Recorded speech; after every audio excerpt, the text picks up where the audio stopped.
Hi guys, this is Mrs. Goss, and I'm going to be guest lecturing for you today on the topic of an introduction to government. At this time, if you don't already have your note sheets out, please get them out, and we'll be utilizing them throughout today's lecture.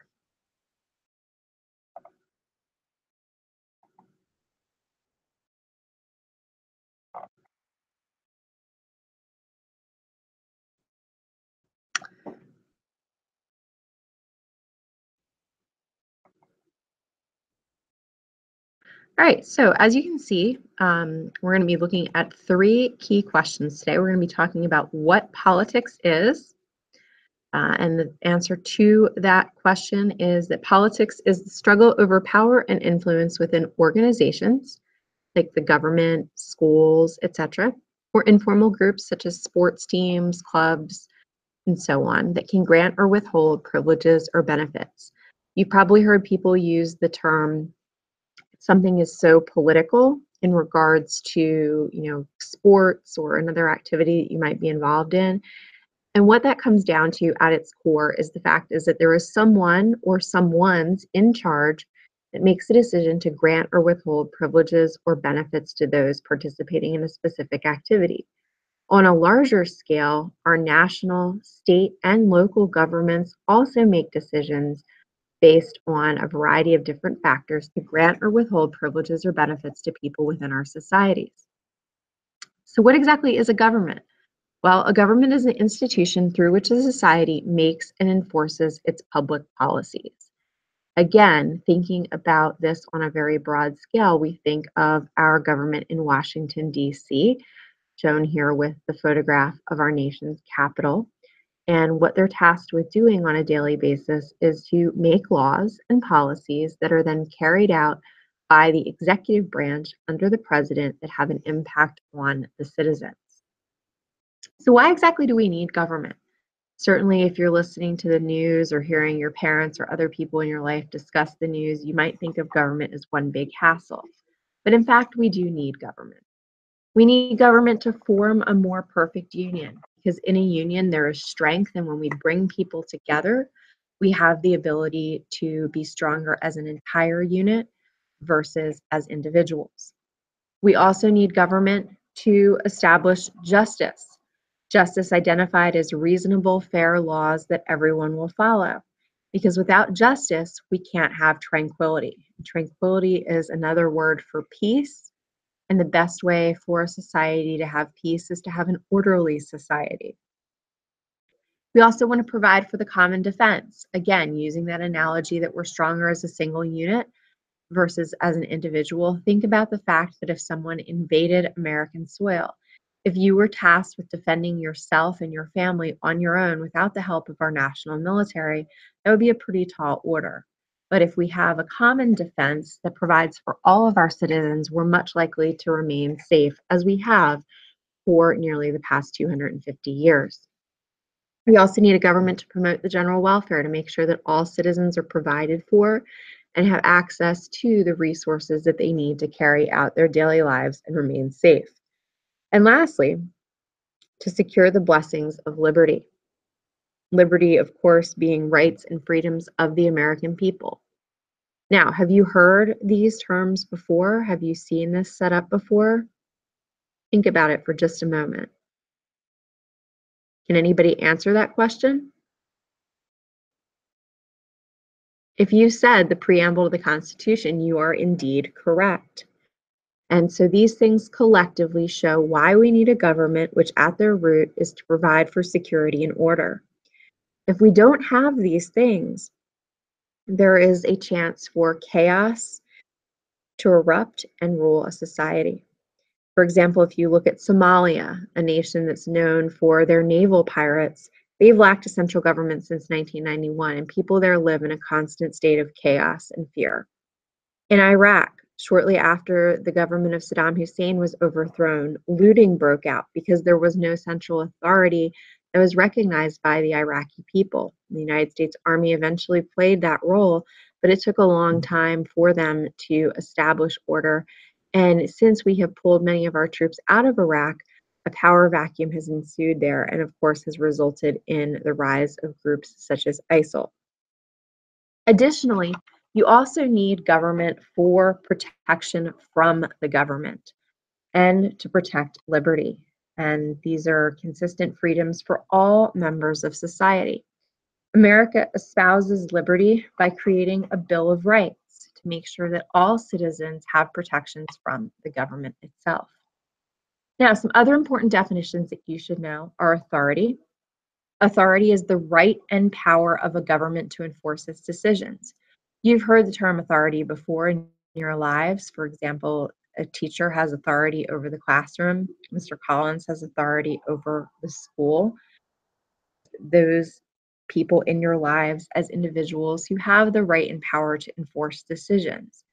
If one of your classmates right now stood up and arbitrarily decided to say that they were the authority in the class, chances are most of you would not respect them as the authority because they lack legitimacy, which is popular acceptance of the right and power of a government to exercise authority. It doesn't necessarily mean that you like the people or person in charge, but you do accept that they have the authority and the legitimate authority to rule over your class or your school. Now, right now in Iraq, with the situation with ISIS, there is a conflict between authority and legitimacy, as the new Iraqi government is still struggling to root itself firmly in Iraqi society. There is a conflict between who is actually in charge there. And that, of course, as I mentioned, leads to a power vacuum, which leads to the rise of groups such as ISIL. Now let's talk next about types of governments. A totalitarian government is the first type of government that we're going to talk about. And this is when you have a small group of leaders or a single individual, such as a dictator, who makes all of the political decisions for a society. In a totalitarian government, there is total control. Every aspect of political, social, and economic life is controlled by the government. Some examples of totalitarian governments include Iraq under Saddam Hussein, Russia under Joseph Stalin, Cuba under Fidel Castro, Germany under Adolf Hitler, and present-day North Korea. These are totalitarian governments where the government exercises total control. Similar to a totalitarian government is an authoritarian government. An authoritarian government is similar to totalitarianism, but only the government is fully controlled by the ruler. The people have more choices in what they do for their occupations and what religion they may pray to, but the government itself is fully controlled by the ruler and there are a lack of choices. Many African countries are authoritarian. Also, countries like Malaysia and Singapore also are authoritarian. We also have an aristocracy, and this is simply defined as rule by the best, where rulers are selected from wealthy families. France, England, Italy, under their monarchies, were all examples of aristocratic governments, and aristocratic elements still remain in England today in their House of Lords. Here's one, though, that I'm sure you're familiar with. Democracy, rule by the people. Believe it or not, there are actually a couple different types of democracy, and the first type that we're going to talk about is a direct democracy. A direct democracy is a system of government in which political decisions are made directly by the people, not through elected representatives. So think for a moment. Does the United States have a direct democracy? The answer to that question, of course, is no. Some examples of direct democracy include ancient Athens in Greece, present-day Switzerland, and the concept of the New England Town Hall that you learned about in US and Virginia history, where the citizens got together and directly participated in their government. The downside of direct democracy is that it requires citizens to be informed, attend meetings, and devote time to discuss and decide. Therefore, it is not a very practical type of government for our present-day setup in the United States. That aside, we do have some elements of direct democracy in our government today. We have initiatives. Initiatives are procedures by which voters can propose a law or constitutional amendment. This is particularly prevalent here at the state level in Virginia. In fact, any one of you has the ability to set forth a proposal for a law or an amendment to the Virginia Constitution. We also have referendums, which are electoral devices, aka a question on the ballot when you go to vote, whereby legislative or constitutional measures are referred by the legislature to the voters for approval or disapproval. When you go to vote in November of next year, or excuse me, of this year, it is 2018, you might see a referendum on the ballot. And some recent examples include asking citizens in the state of Virginia if they wanted to allow the state governments to pay off mortgages for those individuals who were killed in action serving for our military or as first responders. And that did pass. There have been past referendums that have asked questions such as like allowing children under a certain age to testify via closed circuit camera in courts, and also referendums requiring approvals to constitutional amendments. We also have the recall feature, which is a procedure that allows people to vote to dismiss an elected official from state office before his or her term is expired. These are not very common. However, in the early 2000s, this is the method by which Arnold Schwarzenegger actually became the governor of California, or the Goobinator, as some people called him. And basically what happened here was that the governor of California, Gray Davis, was doing a terrible job, according to the people of California. They signed a petition asking for a recall election. And then when the election took place, there were two questions on the ballot. The first was, do you wish to recall Governor Gray Davis? And the second question was, who do you wish to replace him? And it listed all of the individuals who were campaigning in the interim to be replaced. So with all of these things, why not just have a direct democracy? Well, James Madison once said, a common passion or interest will, in almost every case, be felt by a majority of the whole, and there is nothing to check the inducements to sacrifice the weaker party or an obnoxious individual. Hence it is that such democracies have ever been spectacles of turbulence and contention, and have been found incompatible with personal security or the rights of property, and have in general been as short in their lives as they have been violent in their deaths. So take a few moments with your classmates and discuss what you think Madison is saying in this quote.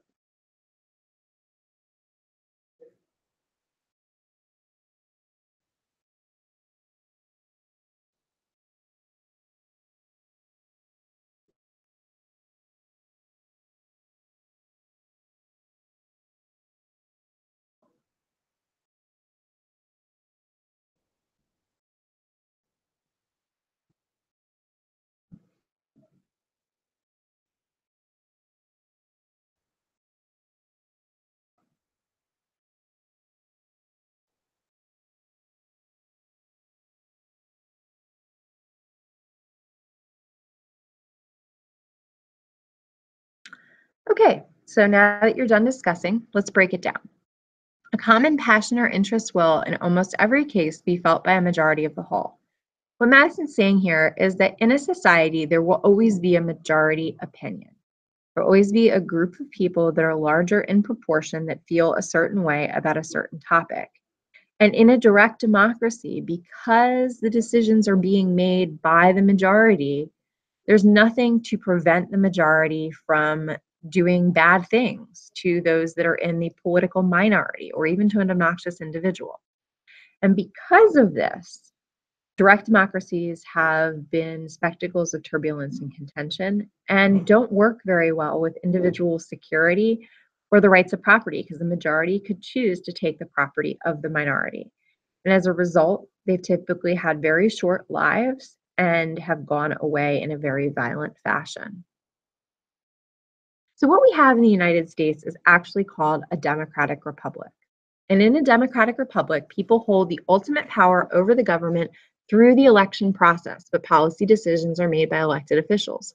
And think about this. At the local level, we elect city council and school board members to make policy decisions. At the state level, we elect our delegates and senators and our governor and lieutenant governor and so on and so forth to make our policy decisions. And then at the federal level, we elect members of the House of Representatives, as well as our state senators that represent us in Washington, D.C., and our president. And these are the individuals that on a daily basis make policy decisions for us. Now, every democratic government does have certain features. And you'll see as we explore the status of American government throughout this class that these features exist here. For example, the first one is universal suffrage. Suffrage is a really important word that I want you to make sure you remember. Nowhere in this word is the letter E. Suffrage does not mean suffering. When women fought for suffrage, women were fighting for the right to vote, which is a terminology that is interchangeable with the word suffrage. Suffrage simply means the right to vote. And in a democratic government, everyone, typically over a certain age, has the right to vote. Democratic governments feature majority rule. Like direct democracies, the majority of the individuals that believe in something get to make that decision. But within that, there is still protection for political minorities. The majority cannot do things to the political minorities that make their lives difficult. There are certain rights that they cannot take away from them, typically in our country that are protected by the Bill of Rights. And of course, they cannot also impact upon them personal harm. Democratic governments also feature free competitive elections, which are bolstered by freedom of speech and freedom of the press. Anybody has the right to run, and everybody has the right to have a say. And the government cannot oppress those things in a society. And lastly, the concept of limited government, which is a principle that the powers of government should be limited, usually by institutional checks, our system of checks and balances that we'll be exploring early on in this class.